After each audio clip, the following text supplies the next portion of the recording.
My name is Kyle Berenchley, and I'm really excited to get this podcast started. It is all about sports.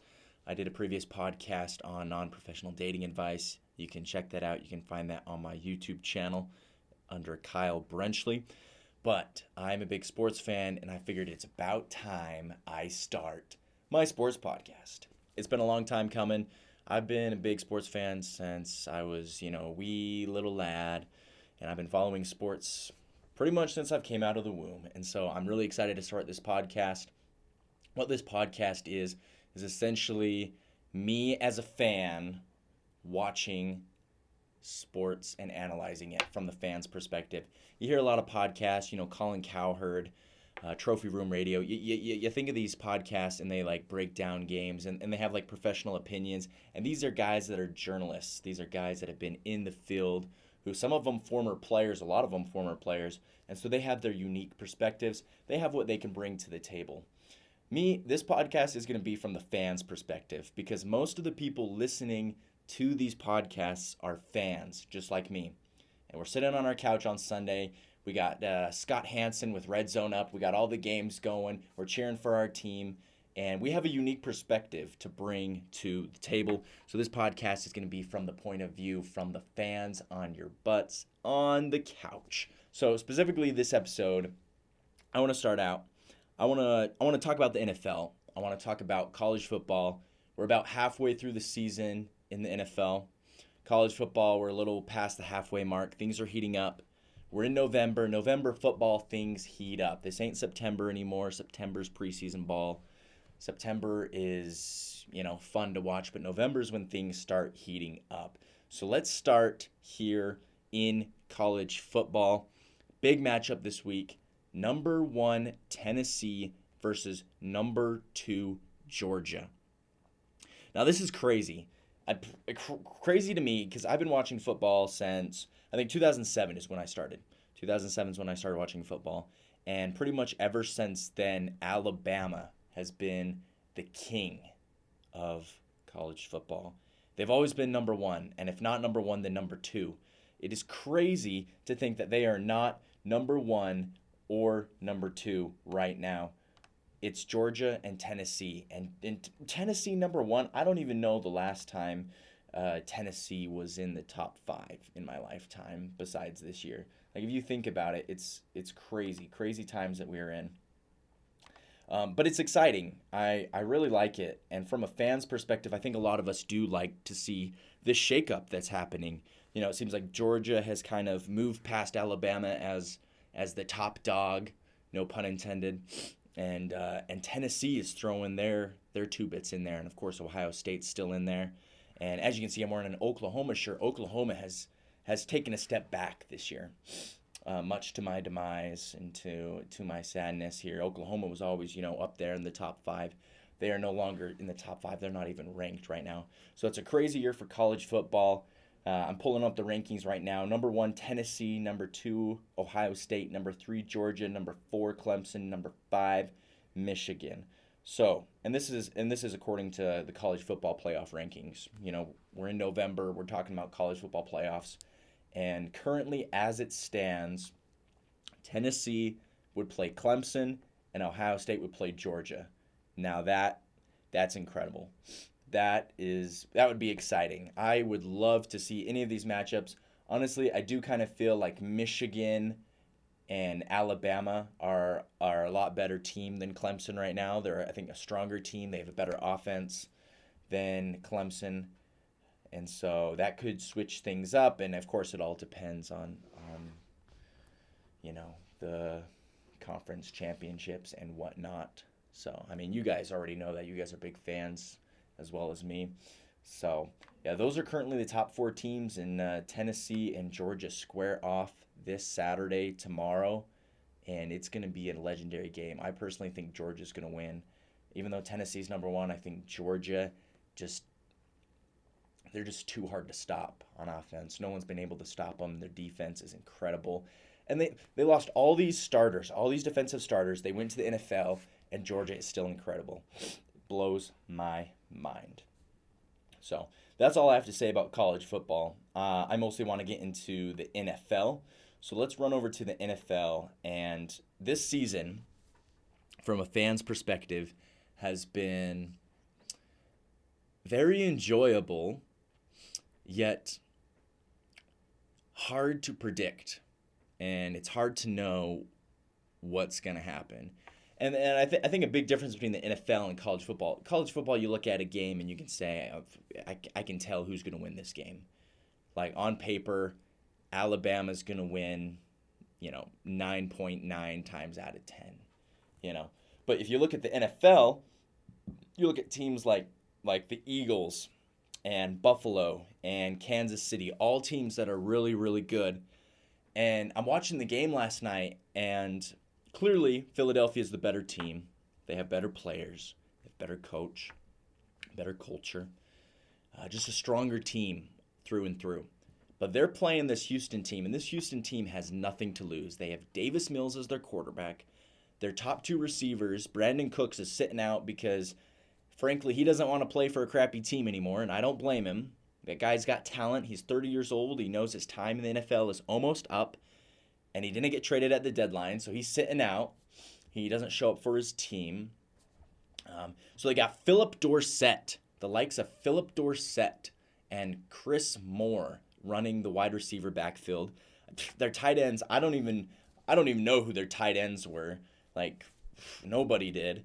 And then the baller Dameon Pierce in the backfield running the show. So the Houston Texans come in with this rink-a-dink team led by a baller rookie running back in Davis Mills against the Eagles fly. And for the first half, the Texans hung in there. They punched the Eagles a few times, and Dameon Pierce was, 139 yards on the ground rushing, from what I can tell here. And so Houston came to play, but good teams find a way to win. And Philadelphia found a way to win. They had an 18-yard drive, or an 18-play drive and a 15-play drive. So they had these long drives where they were drawing out their drives and making the Texans tired. Essentially, they just put them to sleep. They put them to bed and won the game 8-0. But it's incredible. The point I'm trying to make here is that the Texans, arguably the worst team in the league, and the Eagles, top 3 best teams in the league, Houston held in there for the first half, and it honestly could have gone either way. But the Eagles were able to come out on top because they're a better team, and they have a better coach, and they had a better game plan. But it could go either way in the NFL. It's every given Sunday, as I like to say. And as I watch, it's hard to pick out who exactly is going to win these games. Because you look at the LA Rams, you look at the Tampa Bay Buccaneers, you look at the Cincinnati Bengals. All 3 teams are struggling this year, each with their own issues. But going into the preseason, you're like, Tampa Bay, Tom Brady's coming back. They got Mike Evans, they got Chris Godwin, they added Russell Gage. Like, they got good players. They got Leonard Fournette. They still have their elite defense. Like, they're going to be good. You look at the Rams. They just won the Super Bowl. Cooper Kupp, Matthew Stafford are coming back. And they added Bobby Wagner and these great players on both sides of the ball. They're going to be good. The Bengals made a miracle run. 10-7, made it all the way to the Super Bowl. Joe Burrow, Joey Ice coming in clutch. They're going to be good. All these teams have struggled. And I think it's just interesting how year to year the NFL evolves and changes. The Patriots dynasty is done. The Bills dynasty is in. The Chiefs have been good for the last couple of years. When I first started watching football, they were poo-poo. Times change. The Chargers were bad for a long time. Now they're getting back into it. And these teams are really making a run for it. Baltimore with Lamar Jackson, the Eagles, the Cowboys, the Giants, all these teams surprising us. The Minnesota Vikings having a great year. Packers, not so much. Packers are another team I should include there on having some issues. So I want to look at standings here. I got standings currently here. And I want to share the top team in every division and kind of what I'm most surprised as a fan. So the AFC East, we can see Buffalo on top 6-1. Not a surprise. I think Buffalo is the top of the class in this division, even though Miami has gotten better with the addition of Tyreek Hill and Tungavailoa coming back. The Jets are better this year. They added some weapons on defense and on offense to assist Zach Wilson. And New England's not too bad either. 4-4. They're not great, but they're not bad. AFC North, we got Baltimore on top. I think Baltimore has this division. Maybe Cincinnati can make a run, but Cincinnati, Jamar Chase is out for multiple weeks, and they just looked like they were a high school football team out there getting whooped by the Browns on Halloween. So Baltimore, I think, no surprises there. AFC South, Tennessee on top, no surprises there. That's got to be the worst division in football. The Colts, they're a mess right now. They got Sam Ehlinger from Texas running the show. Jacksonville, Trevor Lawrence still trying to figure some things out, though Travis Etienne, very positive signs of life. Doug Peterson, some good signs there, but they still have some things to work through. And then the Texans, they got nothing to work with. They got an all-star Pro Bowl running back in Dameon Pierce, but that's about it. AFC West, no surprise there. Kansas City on top. Even losing Tyreek Hill, Patrick Mahomes is going to lead the Chiefs to many, many playoff runs and many Super Bowls. Chargers, they got their issues. Denver's having a very dysfunctional year on offense. The Russell Wilson experiment hasn't worked out quite yet. I'm a Denver Broncos fan, and so that one's very rough for me. Hopefully they can figure it out, but it's going to be a rough season for sure. And then the Vegas Raiders, they just don't show up. I don't even know what's going on there. Barely passed the 50-yard line last week. Are you kidding me? You got Devontae Adams. He left Green Bay. He left Aaron Rodgers. He left a 15, 16, 17 touchdown year to come to Derek Carr and the Raiders. 2-5 there. NFC East, no surprise here that Philly is on top. I am surprised they are 8-0, but no surprise they're on top. Dallas is having a good year. The Giants are having a good year. Washington, 2 weeks in a row, some awesome comebacks led by Taylor Heineke. But the Eagles, I think, unless barring a setback, I think they have the NFC East. NFC North, I'm very glad to see the Vikings on top. Green Bay has been king of that icy division for years, and the Vikings finally have a chance to do it. And I think this is their year because the Bears have Justin Fields. That should speak for itself. Detroit is Detroit. And Green Bay, Aaron Rodgers, frankly, is not on the same page with anybody and doesn't plan to be. So, they're going nowhere. NFC South. This one is the most surprising for me. The Atlanta Falcons. Now, as many of you fans know, a lot of the experts on these, shows like Colin Cowherd's show and ESPN and CBS Sports, and pretty much everyone was saying the Falcons were going to be the worst team in the league. They said they were going to be 3-14. Now, they said this because Matt Ryan left, and they're bringing in Mariota, who's backed up by Desmond Ridder. And frankly, you just got players on both sides of the ball that aren't superstars. Let's be real. And so everyone thought 3-14. They've already proven that they're better than that. 4-4. Crazy overtime win against Carolina last week. Like I mentioned earlier, Tampa Bay hasn't showed up, and obviously that's for a variety of reasons, and I don't want to go after Tom Brady and his personal life. That's really hard to go through and all.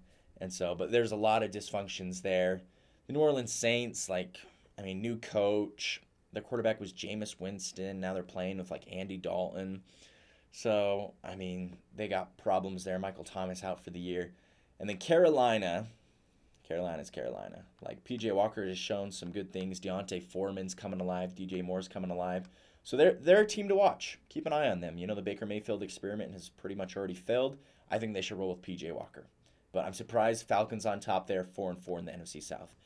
NFC West, here's another surprising one. The Seahawks, 5-3. Now, the Seahawks were another team that experts were saying 4-13.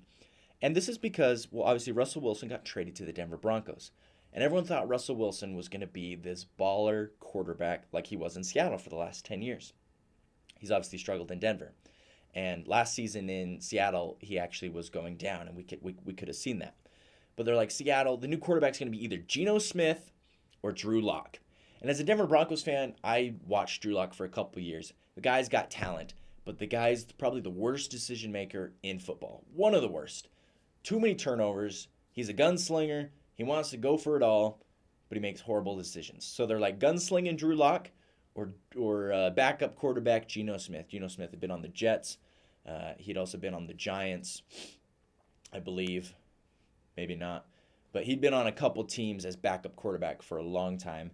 He stepped in last year a few games for Russell Wilson. He did all right.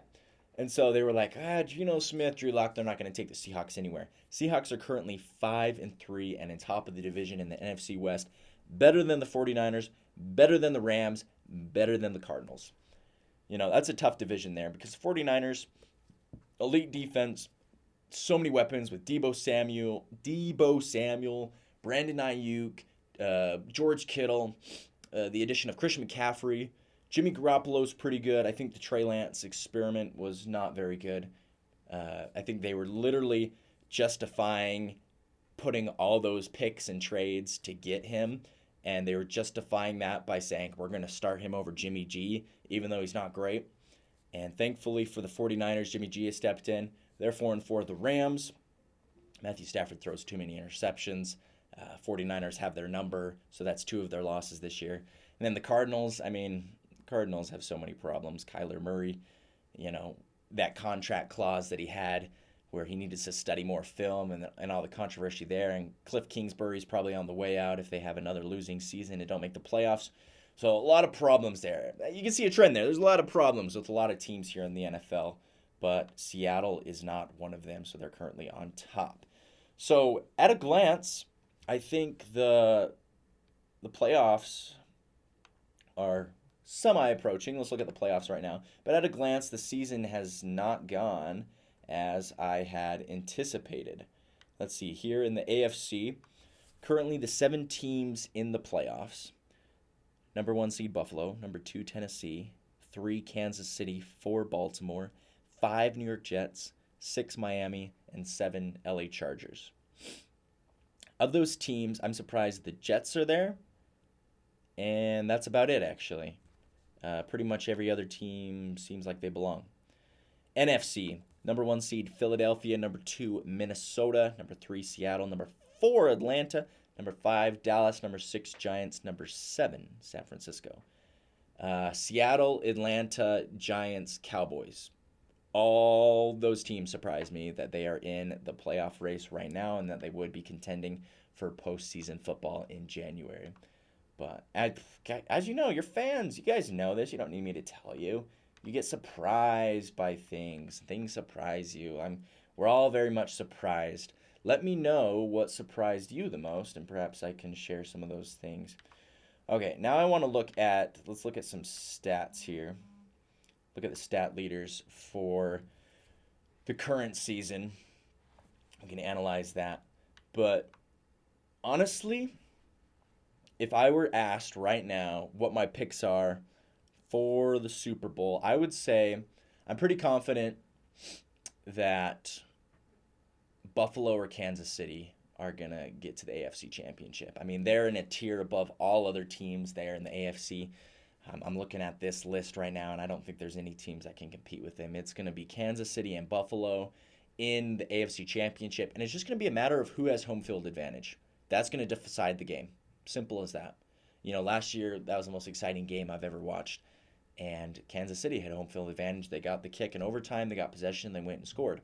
Simple as that. Whoever has the ball last, whoever's home field advantage is going to win that game. NFC, it's a little hairy because right now, the Eagles are looking great. 8-0. Who's going to stop them? But the problem is, if they get to the NFC Championship, but the playoffs is a whole other animal. And the Eagles have beat crappy teams so far. They've beaten the Lions. They've beaten the Texans. They've beaten Taylor Heineke. They've beaten Cooper Rush. They've beaten... They did beat the Vikings, but that was Kirk Cousins on primetime, and Kirk Cousins on primetime is horrid, absolutely terrible.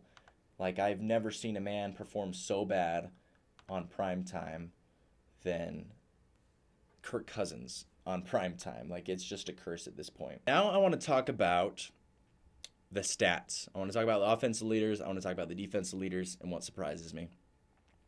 So looking here on my stat sheet, leaders in offense, no surprises here. Buffalo Bills, Kansas City Chiefs, Detroit Lions, Saints, and Eagles are top 5. The reason I say no surprises here because the Saints throw for like 400 yards a game. They got Alvin Kamara. He runs lights out. Detroit's got a pretty good offense, actually. It's their defense that's horrid that makes them so bad. And then, of course, the Eagles. Jalen Hurts is having a great year. He's got so many weapons. Kansas City, Buffalo. No surprises there. Defense. Let's look at defense here. Let's look at the best defenses and see if they correlate. Best defense in the league, according to yards allowed per game, is the San Francisco 49ers. Makes sense. Number 2 is the Denver Broncos. I've always prided myself on the fact that the Denver Broncos defense is elite. They are so good, but it's so frustrating that their offense is not good. This was a problem last year. Their defense was amazing, but they had Teddy Bridgewater at quarterback. They had Pat Shurmur calling the offensive plays, and frankly, one too many fumbles by Melvin Gordon made them a 7-10 team. Number 3, Buffalo. No surprise there. So Buffalo is a great offense and great defense. Keep in mind that. Number 4, Philadelphia. Great offense, great defense. Number 5, the Los Angeles Rams. So we got Buffalo over here. Number 1 in offensive yards per game. They are number 3 in yards allowed on defense. We got Philadelphia over here, number 5 in total yards on offense, and they are number 4 on defensive yards allowed. So by stats alone, these two teams are on a collision course for the Super Bowl. I do, however, see Patrick Mahomes having something to say about that. He always does. And it's frustrating as a Denver Broncos fan. He whoops our butts every year, twice a year, for the last, 6 years. So it's kind of frustrating, but, I really thought this year would be the year. We'll see. Fingers still crossed. I will be screaming from my couch like a gentleman, but it'll be interesting to see. Last thing I want to talk about, I want to look ahead to this week, the schedule, and kind of give my picks for each game. As a fan, I don't have as extensive knowledge as most experts out there. I'm no expert. I'm a fan who sits on my couch and watches the games. But I do pride myself because I feel like I know more than the average Joe, which may not get me anywhere in life. But we'll see. We'll see what my expertise have to say. So first game I see on here is Chargers and Falcons in Atlanta. The Chargers currently under 3 favorite there. I think the Falcons win this game. I really do. I think at home, Mariota, they just had that exciting game last week. I think the Falcons take it to the Chargers. The Chargers will be missing Mike Williams and Keenan Allen. So the Chargers do have an opportunity for someone like DeAndre Carter or Joshua Palmer to step up. Austin Eckler. Never count out Justin Herbert. But I think these Falcons have shown that they can win close games. And I think that they will win it. This one, I will say Falcons over Chargers. Next game, we got Dolphins at Bears. I'm going to say Dolphins on this one. I think Tua, man, he's got a hard last name to say. I think Tua will make some connections, deep ball connections to Jalen Waddle and Tyreek Hill. Maybe Mike Gesicki slips in there. They just acquired Bradley Chubb from the Denver Broncos, and so their defense is going to be chasing Fields all over the field, and I think the Dolphins win that one pretty easily against the Bears. Now, this matchup excites me. Panthers-Bengals. The Bengals are at home, so they're the favorite, but they're down Jamar Chase. They look like they had no identity on offense. They've lost 2 of their cornerbacks. Milton is out for Sunday, and they lost their other cornerback. I don't remember his name, but he's out for the year with the ACL injury. And so they're going to have a weakened secondary. P.J. Walker is going to be throwing all over the field to DJ Moore, and Deontay Foreman's going to run wild. I'm going to take the Panthers upset over the Bengals in Cincinnati. Now, this one's interesting, too, because it's the Packers at the Lions. And initially, my reaction would be like, oh, Packers all the way. Here's a few things. It's in Detroit. Jared Goff likes playing indoors. The Packers don't look great. The Packers are a mess. Aaron Rodgers trusts no one, but he's still out there throwing the ball. I think Jared Goff's going to really make some connections. The only problem I see, though, is DeAndre Swift is out for this game as well. So they might have to rely on Jared Goff throwing the ball downfield to the likes of Khalif Raymond and Amon-Ra St. Brown. They don't have Hawkinson anymore as a target, so that might be a problem as well. So I will say the Packers will put up a good fight. Well, the Lions will put up a good fight. I do think the Packers will come out with this one, but it'll be close. Packers over Lions in Detroit. We got Colts and Patriots. This game's in New England. I think New England wins this game because Sam Ehlinger is the quarterback for the Colts, and Jonathan Taylor's out. So, I mean, the Colts already a struggling offense. They're not really going to put up anything against the really good Patriots defense. Whether it's Mac Jones or Bailey Zappi, I don't think that will matter as much because Ramondre Stevenson is a beast from Oklahoma. And Damian Harris can put in some good numbers there too. I think Patriots win this one pretty easy. Patriots over Colts in New England. Bills and Jets. Now on paper, last year, this would be a blowout. On paper this year, this should be a good game. Unfortunately, the Jets have Zach Wilson as quarterback. And the guy really just has not found his groove here in the NFL. The Jets are 5-3 this year, but that has nothing to do with Zach Wilson. Zach Wilson hasn't won them any games this year. They got really hot with Joe Flacco. Joe Flacco ran the show for a little bit. Zach Wilson came back. The team still played really well. He's finally surrounded with weapons, but then Breece Hall's out for the year. Their defense is good. Problem is, Bills are really good. And Josh Allen, give me Josh Allen 600 times out of 100. I'll take him any day, any time over Zach Wilson. Bills win big over the Jets in the Meadowlands. Vikings and Commanders. This game, I think, will be interesting. I think the Vikings will win, but I think Taylor Heineke will put up a good show, but make one or two mistakes that end up costing them the game, and the Vikings will take this one in Washington and advance to 7-1. However, in Washington, things could get interesting, so examine that one. Now, this might be the least exciting matchup of the week. We got the Raiders going to Jacksonville to play the Jags. Both teams, bottom of their division. Well, actually, Houston's even lower than the Jaguars, surprisingly. So Jaguars and Raiders, I think this is a great opportunity for the Raiders to get a win. I don't like the Raiders, frankly, so I'm rooting for the Jaguars. I think Trevor Lawrence needs to step up. I think Travis Etienne has the potential to run for like 2 touchdowns and 100 yards.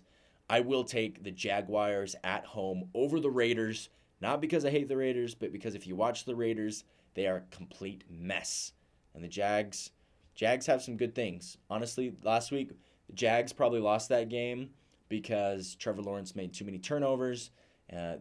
Obviously, Denver's defense is elite, so it's kind of hard to beat an elite defense. Raiders defense, poo-poo. Jaguars over Raiders. Cardinals and Seahawks, NFC West matchup. I think Geno Smith's playing hot. I think he's playing really good. However, I think Kyler Murray shakes out of his slump, and I think he plays well in this game. You know, they're at home. They're playing the Seahawks. The Seahawks have a, so-so defense. They got rid of Bobby Wagner. So I think the Cardinals win this game. Next game, Rams, Buccaneers. Both teams not playing super well.